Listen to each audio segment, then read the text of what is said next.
안녕하세요. 공인회계사 김용호입니다. 지난 시간까지는 우리가 K갭 기준으로 현금 흐름표를 작성하는 방법에 대해서 알아봤는데 오늘부터는 IFRS로 작성하는 방법에 대해서 또 강의를 진행해 보고자 합니다.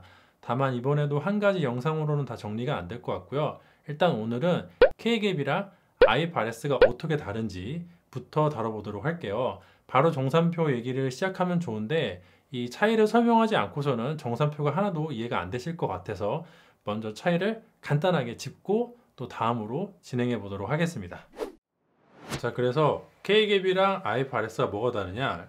기본적인 건 똑같아요. 지난 시간까지 저희가 배웠던 게 영업활동으로 인한 현금 흐름은 이렇게 계산을 한다. 단기 순이익에서 시작을 해가지고 조정 항목을 가감해서 뽑아낸다 라고 배웠었죠. 그 다음에 투자 활동으로 인한 현금 흐름, 재무 활동으로 인한 현금 흐름, 이렇게 세 개를 다 더하면요 현금의 순 증가가 나오고 거기에다가 기초현금 더하면은 기말현금이 나왔어요.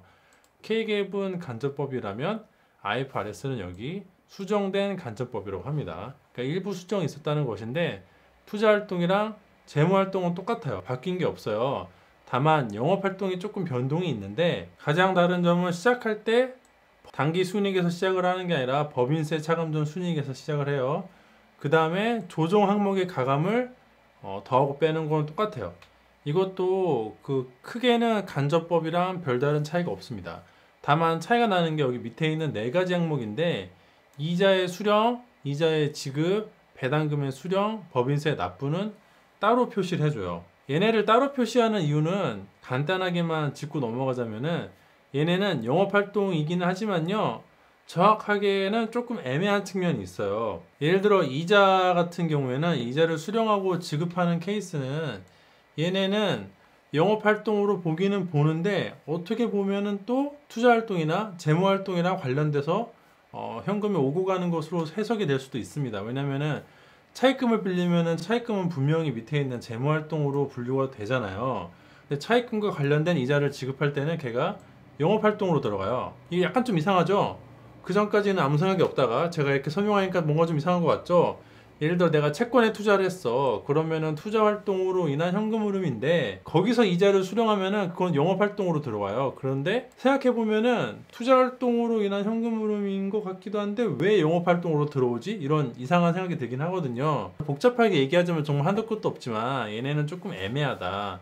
배당금도 사실은 투자랑 관련이 있는 것 같고 법인세 같은 경우는 온전히 다 영업활동으로 인한 현금 흐름은 아니에요. 왜냐면은 법인세는 단기 순이익에 부과하기 때문에 단기 순이익은 영업의 손익이 더해진 다음의 금액이잖아요. 영업이익에 대해서 법인세를 부과하는 게 아니라 영업이익을 넘어서 영업의 수익 비용을 다 더한 단기 순이익에다가 법인세를 납부하기 때문에 약간 차이가 있어요. 그래서 걔도 조금 애매하다.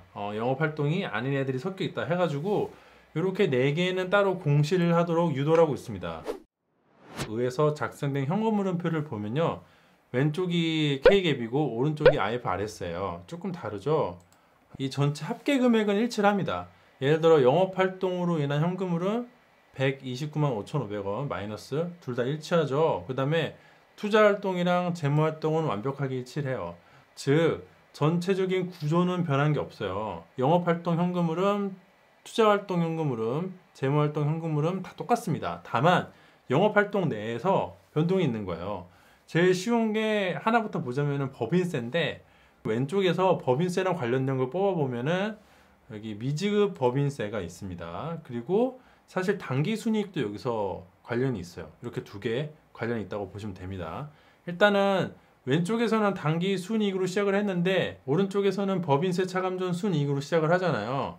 그런데 왼쪽에서는 이 단기 순이익이랑 미지급 법인세 감소를 더했을 때 효과가 29만 4,500원이에요. 이 숫자 기억하세요. 지금 우리는 왼쪽에 있는 거를 오른쪽으로 분리만 바꿔주니까 결국엔 합계 금액은 같아야 돼요. 그래서 관련된 거를 다 더했을 때 그 효과 금액이 같으면은 왼쪽과 오른쪽이 같다고 말할 수가 있습니다. 이때 오른쪽에서 법인세랑 관련된 거를 뽑으면은 이렇게 두 개를 찝으면 돼요. 보면은 49만 4,500원 법인세 차감 전 순이익에서 법인세 납부 마이너스 20만원 합산하면 어떻게 되는가? 29만 4,500원이 돼요. 효과는 같습니다. 즉 여기서는 단기 순이익을 적고 미지급 법인세를 적어서 법인세랑 관련된 현금 흐름을 표현했다면은 오른쪽에서는요 법인세 차감 전 순이익에다가 법인세 납부를 직접적으로 써가지고 쟤네 효과를 표현하고 있어요. 그래서 나머지 여기 여러 개 있는 얘네랑 얘네들도 당연히 금액이 같은데 얘네들은 모르겠고 일단 얘랑 얘 합산된 효과랑 얘 합산된 효과가 금액이 같아요. 왼쪽 두 개 합계는 같아야 되니까 두 개를 같게 만들면은 표를 논리적인 이상 없이 만들었다고 할 수가 있습니다. 그래서 당기 순이익에서 미지급 법인세의 감소라고 저 자산부채 증감을 조정해 주는 방법이 있고 또 법인세 차감 전 순이익에서 실제로 납부한 법인세를 빼주는 방법이 있고 이렇게 두 가지 방법이 있는데 이 왼쪽은 간접법이에요. 간접법. 이 당기 순이익에서 그 손익에서 시작을 해가지고 관련된 자산부채 증감을 조정해 주면서 간접법으로 그거를 추적해 본다고 하면은 이 오른쪽은 사실상 직접법입니다. 법인세 차감 전 순이익이니까 법인세 비용이라는 비용을 여기서 제거했어요.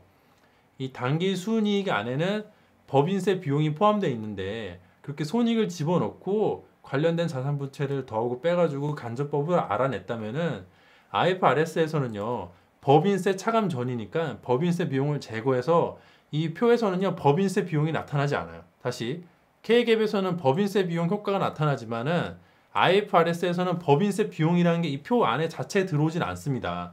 법인세 비용이라는 손익이랑 관계없이 실제로 법인세 납부하면서 나간 돈이 얼마냐 20만 원 나갔다 라고 직접법으로 이걸 작성하는 거예요. 여러분들이 간접법이랑 직접법을 이해하지 못하면은 제가 지금 드리는 말씀이 굉장히 혼동스러울 텐데 그렇다면은 계속 말씀드리는 것처럼 그 교재를 한번 꺼내서 간접법에 대해서 이해를 해보시고 간접법은 그 관련된 손익이랑 관련된 자산부채를 조정을 해가지고 현금 흐름을 추적을 해내는 건데 직접법은 그런 거 없고요. 그냥 직접적으로 현금이 나간 금액을 적으면 돼요. 그래서 법인세 차감 전 순이익이 오는 이유는 여기에 법인세 비용을 넣지 말고 법인세 관련하면서 나갔던 현금이 얼마인지 직접법으로 나간 금액을 적어주기 위함입니다. 영업활동이긴 한데 조금 애매한 측면이 있기 때문에 밑에서 따로 직접법으로 보여주기 위해서 이렇게 표시를 하는 거예요. 그 지난번부터 하고 있는 이 투자활동이랑 이 재무활동도 사실 따지고 보면은 직접법입니다.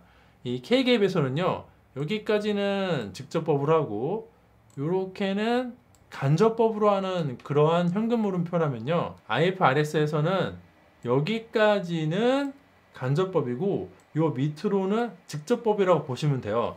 물론 학술적으로 제가 지금 드리는 말씀이 다소간의 오류는 있습니다만 오늘은 실무 강의니까 그런 건 너무 연연하지 않을게요. 그래서 이 복잡해 보이는 표를 이해하지 못하시는 분들이 상당히 많은데 이 표가 오른쪽처럼 복잡해지는 이유는 밑에서 4개 요 항목들을 직접법으로 계산하기 위해서요. 일단 법인세 납부까지는 이해가 되셨죠? 자, 그러면 이제 이자의 지급이랑 배당금의 수령을 적어야 되는데 여기서 다소간에 또 이해가 하기 어려운 측면이 존재를 합니다. 일단은 이자의 지급만 보자면요. 왼쪽에서 보면은 딱히 눈에 띄는 게 없지만은 얘가 이자의 지급이랑 관련이 있는 계정이에요. 저 미지급 비용이 전체가 다 이자거든요. 그거는 제가 이제 가상으로 만든 원장이기 때문에 이 원장에서 가서 보시면은 미지급 비용은 온전히 다 이자 때문에 발생해요. 찾아볼까? 미지급 비용. 여기 있네. 미지급 비용 여기 현금 5만원 나갔는데 이게 니네금융 장기 차입금이랑 관련된 이자 비용이었어요. 물론 실제 실무하시다 보면은 미지급 비용 안에 여러 가지 포함되긴 한데 오늘 저 미지급 비용 안에는 이자 비용밖에 없습니다. 그거 기억하시고 다시 표로 들어가 볼게요. 그래서 왼쪽에 있는 K갭은 이자 비용이랑 관련된 게 뭐가 나왔냐? 일단 첫 번째로 단기 순이익 안에는 이자 비용이 반영되어 있어요. 즉 마이너스 금액으로 들어가 있단 말이죠. 그리고 손익을 집어넣고 그 밑에서 미지급 비용 관련된 자산부채를 증감을 포함을 시켜줘가지고 걔를 간접법으로 계산해내는 것입니다. 문제는 뭐냐면은 지금 우리는 여기서 직접법으로 이자 지급하면서 나간 돈이 얼마인지 알아내고자 합니다. 그럴 때 여기 법인세 차감 전 순이익 안에는 이자 비용이 반영되어 있을까? 반영되어 있지 않을까? 당연히 반영되어 있죠. 그러면은 안 되잖아요. 밑에서 이렇게 직접법으로 올해 이자 비용과 관련돼서 나간 현금이 마이너스 5만 원이라고 표시를 해주려면은 위에는 관련된 손익이 없어야 돼요. 그게 직접법이니까. 그래서 여기 이자 비용을 더해줍니다. 왜? 법인세 차감전 순이익에는 이자 비용이 마이너스로 반영되어 있기 때문에 반대로 플러스로 적어서 그 효과를 제거시켜 주는 것이에요. 그 다음에 밑에서 이렇게 직접법으로 이자의 지급이 얼마였는지 적어주는 것이죠. 요거 이해되시죠? 그래서 관련된 계정들끼리 합산을 내보면요, 왼쪽이랑 똑같아요. 여기서 이자 비용 10만원, 여기서 이자의 지급 직접법으로 적은 거 마이너스 5만원 더하면은 플러스 5만원이죠. 여기 가보시면은 미지급 비용의 증가 플러스 5만원이에요. 여기 있는 이 플러스 5만원이 이쪽에 10만원과 마이너스 5만원으로 퍼진 겁니다. 양쪽이 금액이 같아요.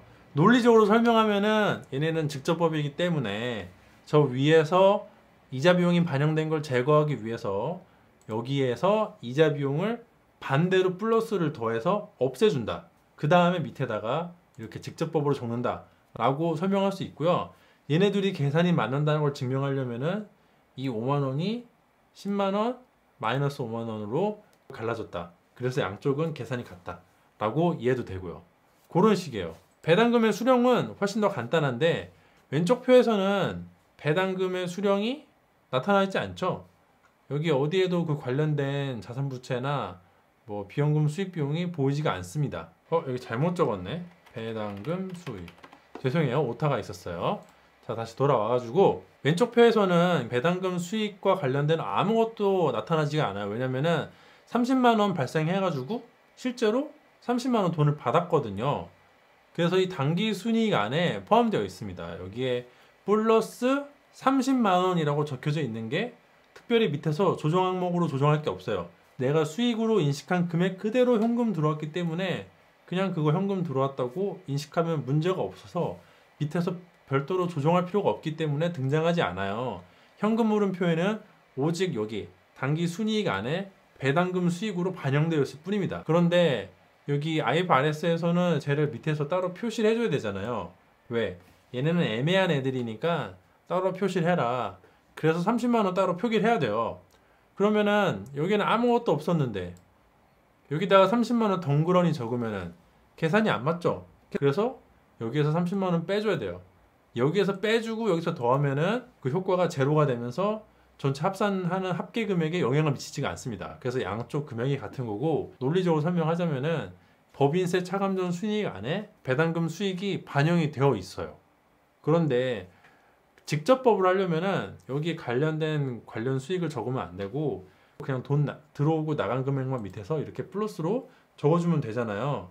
그래서 여기 포함되어 있는 손익 효과를 없애주기 위해서 이쪽에다가 마이너스 30만 원이라고 반대로 적는 겁니다. 배당금 수익은 여기 플러스 30만 원으로 반영되어 있으니까 반대로 마이너스 30만 원이라고 적어서 그 효과를 제거시켜주고, 그 다음에 밑에서 그런 거 상관없이 실제로 이번 기간에 내가 받은 돈, 나간 돈 그런 것만 적어주면 되니까 배당금 수령한 거 30만 원 적어주면 되는 것이에요. 그렇게 해가지고 여기 밑에서 따로 4가지 항목이 생기고 여기 위에 법인세 차감전 순이익이 들어오며 몇 개의 추가적인 항목이 발생하는 것입니다. 물론 일부는 또 없어지는 게 있어요. 여기 미지급 법인세 이렇게 나타나는데 여기서는 없어지죠. 왜? 법인세랑 관련된 거는 직접법으로 하기로 했으니까 관련된 수익과 관련된 자산부채 증감을 보여줄 필요가 없거든요. 그게 이 표의 핵심이에요. 자, 그러면은 이게 정산표에서 어떻게 표시가 되느냐? 정산표를 보시면은 여러분들이 지난 시간에 했던 거랑 거의 유사합니다. 달라지는 건 크게 없어요. 일단은 그 투자활동이랑 재무활동을 보면은 지난 시간에 저희가 했던 K갭이랑 똑같습니다. 그래서 오늘은 설명하지 않을게요. 다만 바뀌는 것은 앞에 있는 영업활동 현금 흐름인데요. 여기서 이자의 수령부터 해가지고 법인세 지급까지 4가지 항목이 새로 생겼어요. K갭은 4가지가 없고 IFRS는 4가지가 있죠. 구조상은 달라지는 게 없는데 저렇게 4가지가 들어오면서 직접법으로 표현해야 하는 애들을 따로 표시해 주는 거예요. 그래서 영업활동 현금 흐름의 표가 좀 많이 길어지죠. 그리고 이 아래에 있는 현금 흐름표 요약도 조금 달라지는데 이 요약에는 첫 번째 항목이 들어간다고 했잖아요. 이 첫째 줄은 아래에 있는 항목들의 합계예요. 얘는 여기 밑에 있는 거 합계고, 얘는 여기 밑에 있는 거 합계고, 얘는 또 여기 밑에 있는 거 합계고, 즉 여기 현금 정산표에서 첫 번째 줄은 아래에 있는 정산표 내역들의 합계라고 보면 되는데, 그 합계 모아다가 밑에다 쓰면은 현금 흐름표 요약이 된다 그랬잖아요.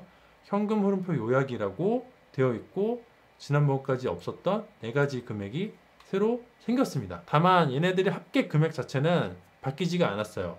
영업활동 현금 흐름은 마이너스 129만 5,500원, 투자활동은 마이너스 477만원, 재무활동은 마이너스 200만원, 현금의 증감은 이거 다 더하면은 마이너스 806만 5,500원, 기초현금 900만에서 이거 빼주면은 기말연금 93만 4,500원이 되는 거. 전체적인 구조는 바뀌지 않았지만 영업활동 안에서 얘네가 바뀌었다.